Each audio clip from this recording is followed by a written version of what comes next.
Alright mga katikalon, pasok na naman tayo ng trabaho.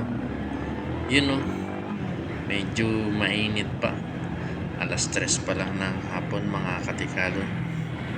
Paulit-ulit lang yung routine natin. Ganun lang, biyahe, papuntang trabaho, kinabukasan, biyahe, papunta na naman ng bahay, pauwi. Yun lang, paulit-ulit mga katikalon. Sa mga tropang rider dyan, ride safe lang lagi. Doble ingat tayo sa pagmamaneho mga katikalon. Kasi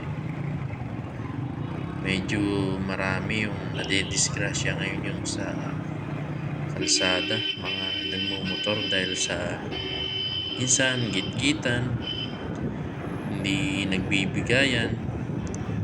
Medyo mainit yung ulo, dala ng pagod, init ng panahon. Pero dapat pagka nagmamaneho tayo, nagdadrive, relax lang. Huwag magmamadali, huwag ma-pressure.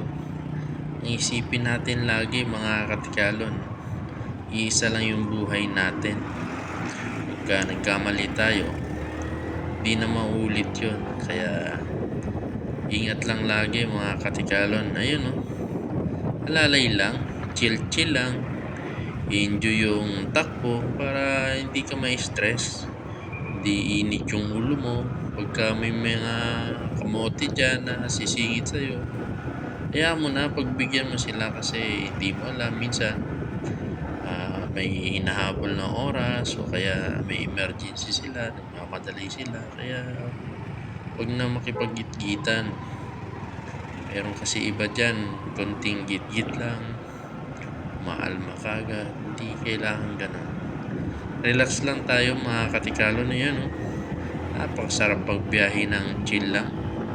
Walang kaproblema. Yun lalay lang. Pagka medyo maluwag, hindi bomba ka konti.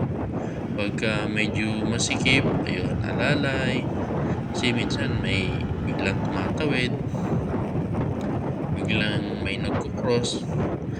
Pagka alalay lang yung takbo, kahit papano, pagka nagkabulagaan, may pangpreno tayo o kaya makakaiwas tayo sa disgrasya mga katikalon.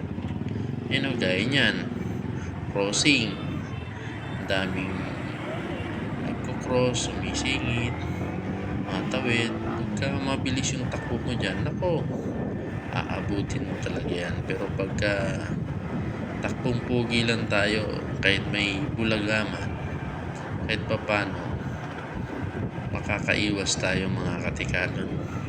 Ayun lang mga katikalon, ride safe lagi.